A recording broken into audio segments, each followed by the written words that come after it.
Welcome to national rankers. मैं हूं आभा गुप्ता सेरीवाल और हम पढ़ रहे हैं क्लास 12th का अकाउंट, जिसमें चैप्टर 5 साझेदार की निवृत्ति से संबंधित कुछ समायोजन हमने पढ़े। जिसमें अब हम पढ़ रहे हैं, अगर फर्म ने संयुक्त जीवन बीमा पॉलिसी ले रखी है तो उसका समायोजन हमको किसी भी साझेदार की मृत्यु पर या अवकाश ग्रहण करने पर किस तरीके से करना है। फर्म से अवकाश ग्रहण करने वाले या मृत साझेदार के उत्तराधिकारी को देय राशि का भुगतान करने के लिए फर्म क्या करती है, साझेदारों के जीवन पर एक संयुक्त बीमा पॉलिसी लेती है। ऐसा वो इसलिए करती है ताकि जब भी कोई साझेदार फर्म से रिटायरमेंट लेता है या किसी साझेदार की मृत्यु हो जाती है तो उनकी जो देय राशि है उसके भुगतान के संबंध में फर्म को कोई कठिनाई ना हो, इसलिए वो जीवन बीमा पॉलिसी लेती है। ऐसी पॉलिसी के लिए फर्म द्वारा प्रीमियम का भुगतान किया जाता है, क्योंकि साझेदारी फर्म के ऊपर सभी साझेदारों के जीवन पर ली जाती है, तो भुगतान भी किसके द्वारा किया जाता है, फर्म के द्वारा। तथा फर्म के मध्य किसी साझेदार की मृत्यु या एक निश्चित समय अवधि के बाद दोनों में से जो भी पहले हो, पॉलिसी की राशि चुकाने का अनुबंध है। ली गई पॉलिसी के प्रीमियम की राशि को फर्म के लाभानी खाते में डेबिट किया जाता है और इसे आयगत व्यय माना जाता है। इस प्रकार पुरानी फर्म की पुस्तकों में बीमा पॉलिसी को स्थिति विवरण में मतलब बैलेंस शीट में दिखाया नहीं जाएगा। प्रथम वर्ष को छोड़कर प्रत्येक वर्ष संयुक्त जीवन बीमा पॉलिसी का एक समर्पण मूल्य होता है, एक सरेंडर वैल्यू होता है। अतः साझेदार के निवृत्त होने पर इसका समर्पण मूल्य पर लेखांकन किया जाना चाहिए। अब देखिए इसके संबंध में क्या लेखा किया जाना चाहिए। पहली एंट्री इसके संबंध में की जाती है joint policy account DR to all partners capital account, क्योंकि ये सभी पार्टनर के जीवन के ऊपर ली जाती है, इसलिए ये समस्त पार्टनर्स को दी जाती है। Surrender value of policy on retirement in old ratio, जो भी उनका पुराना अनुपात होता है उस पुराने अनुपात में इसको डिस्ट्रीब्यूट किया जाता है। यदि शेष साझेदार ये डिसीजन ले लेते हैं कि संयुक्त पॉलिसी को नई फर्म की पुस्तकों में न दिखाया जाए तो फिर इसे अप्लिकित कर दिया जाता है, राइट ऑफ कर दिया जाता है। इसके लिए शेष साझेदारों के पूंजी खाते को नए अनुपात में डेबिट कर दिया जाता है और बीमा पॉलिसी को क्रेडिट कर दिया जाता है। कब? जब वो फर्म की पुस्तकों में बीमा पॉलिसी को दिखाना नहीं चाहते हो। तो remaining partners capital account DR, ये उसकी एंट्री बनेगी to joint life policy account. Joint life policy return of in new ratio, ये इसका नरेशन हो जाएगा। यदि संयुक्त जीवन बीमा पॉलिसी के लिए अन्य कोई लेखांकन न किया जाए तो इसे चिट्ठे के संपत्ति पक्ष में दिखाया जाएगा। मतलब अगर उसको राइट ऑफ नहीं किया जाता है, उसको अप्लिकित नहीं किया जाता है, तो फिर उसको बैलेंस शीट में दिखाना पड़ेगा संपत्ति पक्ष में। सभी समायोजन के बाद अवकाश ग्रहण करने वाले साझेदार को उसके भाग के लिए भुगतान करने के लिए निम्न प्रविष्टि की जाएगी। Retiring partners capital account DR to cash या बैंक अकाउंट, जो भी समायोजन हो जाएंगे आवश्यक जितने भी बीमा पॉलिसी से संबंधित, तो रिटायरिंग पार्टनर के हिस्से की जो ख्याति रहेगी जो राशि रहेगी उससे उसको डेबिट कर दिया जाएगा और कैश या बैंक को क्रेडिट कर दिया जाएगा। तो ये थे बीमा पॉलिसी से संबंधित समायोजन जो हमें किसी भी साझेदार की निवृत्ति या मृत्यु पर करना है। किसी साझेदार की मृत्यु हो जाने पर क्या एडजस्टमेंट करना होते हैं। देखिए, वैसे तो साझेदार का अवकाश ग्रहण और मृत्यु दोनों दशाओं में एक जैसे लेखे होते हैं, लेकिन फिर भी जब किसी साझेदार की मृत्यु हो जाती है तो उसमें कुछ परिवर्तन होता है, कुछ लेखों में अलग होते हैं। वो देखिए, नंबर 1, सामान्यतः साझेदार का अवकाश ग्रहण लेखांकन वर्ष की अंतिम तिथि तक होता है, मतलब जब वर्ष के अंतिम खाते बनाए जाते हैं उस वक्त होता है। लेकिन किसी भी साझेदार की मृत्यु को टाला नहीं जा सकता है, वो कभी भी हो सकती है। जबकि मृत्यु किसी भी समय आ सकती है, तब मृत्यु की तिथि पर अंतिम खाते बनाने में अनेक कठिनाइयाँ वो भी वर्ष के बीच में भी हो सकती है ना, तो उसमें बहुत कठिनाइयाँ होती हैं। अवकाश ग्रहण करने वाला स्वयं अपना अंतिम हिसाब बनाता है और अपना हिस्सा फॉर्म से स्वयं ले लेता है ना, लेकिन जिस साझेदार की मृत्यु हो जाती है उसका हिस्सा शेष साझेदारों के द्वारा बनाया जाता है और उसके हिस्से को उसके उत्तराधिकारी को भुगतान किया जाता है। अवकाश ग्रहण करने पर जाने वाले साझेदार को देय राशि का भुगतान सामान्य किश्तों में किया जाता है, लेकिन जब मृत्यु हो जाती है या कोई आकस्मिक समस्याओं का सामना करने के लिए फर्म के द्वारा एक जीवन बीमा पॉलिसी ली जाती है, जिससे एक मुश्त राशि मिलने पर मृत साझेदार के उत्तराधिकारी को संपूर्ण राशि का भुगतान कर दिया जाता है। अब देखिए आप, मृत साझेदार के उत्तराधिकारी को कौन कौन सी राशि दी जाती है। मृत साझेदार के उत्तराधिकारियों को निम्नलिखित राशियां पाने का अधिकार है, अर्थात ये राशियां उसके पूंजी खाते में जमा कर दी जाती हैं। नंबर 1 पूंजी, उसके पूंजी खाते का जमा शेष। नंबर 2 ख्याति की वृद्धि में उसका हिस्सा।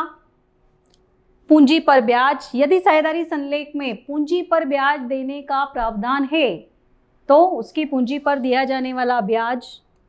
पुनर्मूल्यांकन का लाभ, संपत्ति और दायित्वों के पुनर्मूल्यांकन में होने वाले लाभ का हिस्सा। अवितरित लाभों और संचयों में उसका हिस्सा। मृत्यु की तिथि तक के लाभ में उसका हिस्सा। इसके बाद निम्नलिखित राशियां मृत साझेदार के पूंजी खाते में डेबिट लिखी जाएंगी।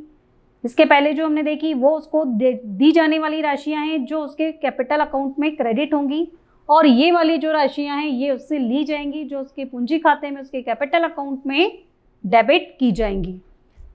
नंबर 1 आहरण। नंबर 2 आहरण पर ब्याज, यदि साझेदारी संलेख में इसका प्रावधान है तो। संपत्ति और दायित्वों के पुनर्मूल्यांकन पर होने वाली हानि में उसका हिस्सा, अगर पुनर्मूल्यांकन से हानि होती है तो हानि में उसका हिस्सा उसको दिया जाएगा। अवितरित हानि में उसका हिस्सा, जैसे कि लाभ हानि खाते का डेबिट बैलेंस। ख्याति के मूल्य में कमी में उसका हिस्सा, अगर ख्याति के मूल्य में किसी तरह की कोई कमी हो रही है तो कमी में उसका जो हिस्सा बनता है वो इसमें आ जाएगा। उपयुक्त सभी समायोजन पहले मृत साझेदार के पूंजी खाते में किए जाते हैं और फिर उसके पश्चात पूंजी खाते के शेष को उसके जो उत्तराधिकारी होते हैं, उसका जो रिप्रेजेंटेटिव होता है, उसके पूंजी खाते में हस्तांतरित कर दिया जाता है। तो ये थी मृत साझेदार से संबंधित समायोजन। जब किसी साझेदार की मृत्यु होती है तो उस समय आपको क्या समायोजन करना है, कौन सी राशि हमें उनको देना है और कौन सी राशि हमें उससे लेना है, और फिर जो भी फाइनल अमाउंट होगी वो उसके उत्तराधिकारी के अकाउंट में ट्रांसफ़र कर दी जाएगी। जब किसी साझेदार की मृत्यु हो जाती है तो उसका पूंजी खाता कैसे बनाया जाता है, उसका कैपिटल अकाउंट कैसे बनाया जाता है, उसमें कौन कौन से आइटम आपको क्रेडिट साइड में लिखना है और कौन से आइटम आपको डेबिट साइड में लिखना है। उसके लिए ये फॉर्मेट देखें आप। मृत साझेदार के पूंजी खाते का प्रारूप। डिसीज पार्टनर्स कैपिटल अकाउंट, जिस पार्टनर की डेथ होगी उसका नाम आ जाएगा और आगे लिख देंगे हम कैपिटल अकाउंट। पर्टिकुलर अमाउंट, ये कॉलम्स रहेंगे। क्रेडिट साइड में जो आइटम्स लिखे जाएंगे वो सभी आइटम डिसीज पार्टनर को दिए जाने वाले आइटम होंगे जो फर्म के द्वारा साझेदार को भुगतान करना है। सबसे पहले बाय बैलेंस बीडी, उसकी पूंजी का भाग। बाय रिवैल्यूएशन अकाउंट, अगर रिवैल्यूएशन में कोई प्रॉफिट हुआ है तो वो उसको देंगे। बाय इंटरेस्ट ऑन कैपिटल, पूंजी पर दिया जाने वाला ब्याज, यदि साझेदारी संलेख में इसका प्रावधान है तो।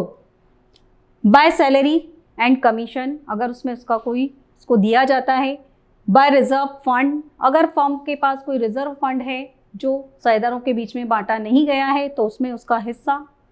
इसी तरह से एक्यूमुलेटेड प्रॉफिट मतलब ऐसे लाभ जो इकट्ठे करके रखे हैं पिछले कुछ वर्षों से लेकिन अभी साझेदारों के बीच में वो बांटे नहीं गए हैं तो उसमें उसका हिस्सा आ जाएगा। Profit and loss suspense account, जो पुराने प्रॉफिट्स हैं उसमें इसका हिस्सा।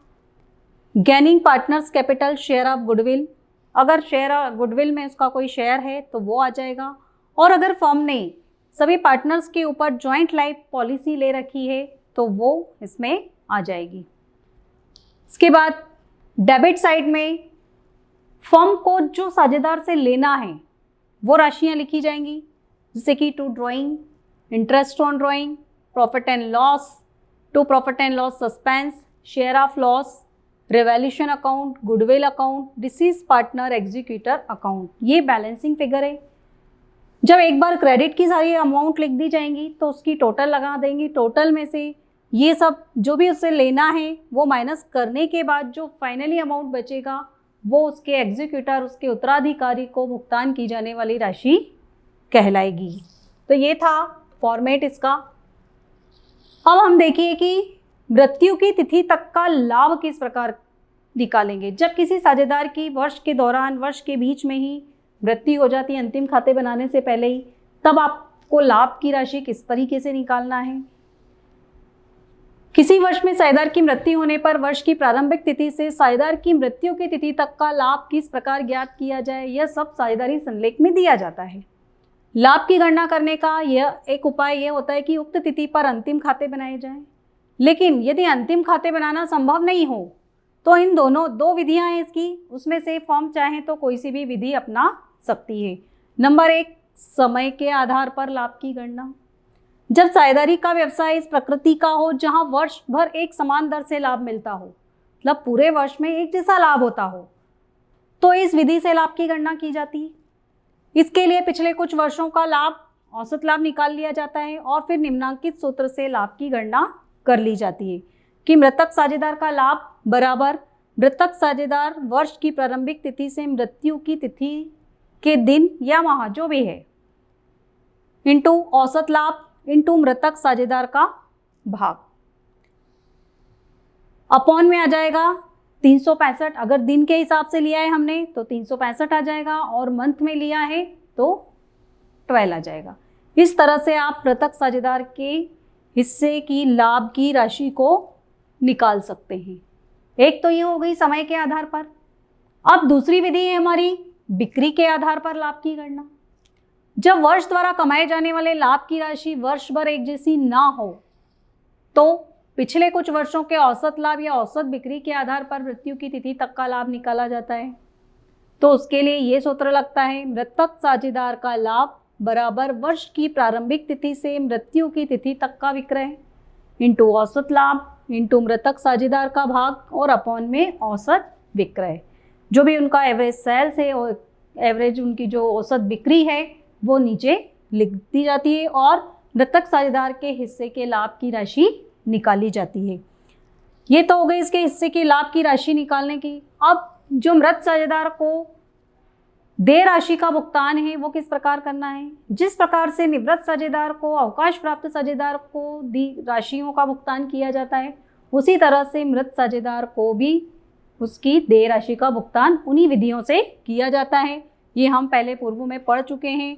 देय राशि का एक मुश्त भुगतान, अगर फर्म के पास पर्याप्त मात्रा में रोकड़ उपलब्ध है तो वो एक साथ भुगतान कर देगी, एक मुश्त भुगतान कर देगी। देय राशि का किश्तों में भुगतान, अगर फर्म के पास पर्याप्त मात्रा में रोकड़ उपलब्ध नहीं है, कैश उपलब्ध नहीं है, तो वो किश्तों में भुगतान करेगी। किश्तों की राशि में कुछ ब्याज भी दिया जाएगा मृत साझेदार के उत्तराधिकारी को। और एक विधि है हमारी वार्षिकी विधि, जिसमें हर साल एक निश्चित अमाउंट, हर वर्ष दी जाने वाली एक निश्चित राशि को वार्षिकी कहा जाता है। इसके लिए वार्षिकी उच्चंत खाता, एन्युटी सस्पेंस अकाउंट खोला जाता है। तो ये थी मृत साझेदार को देय राशि के भुगतान की विधियां। इस चैप्टर की पूरी थ्योरी हमने पढ़ ली है, तो अब आपको सभी चीज़ें समझ में आ गई होंगी कि साझेदार किन दशाओं में फर्म से अवकाश ग्रहण कर सकता है, साझेदार का निष्कासन क्या होता है।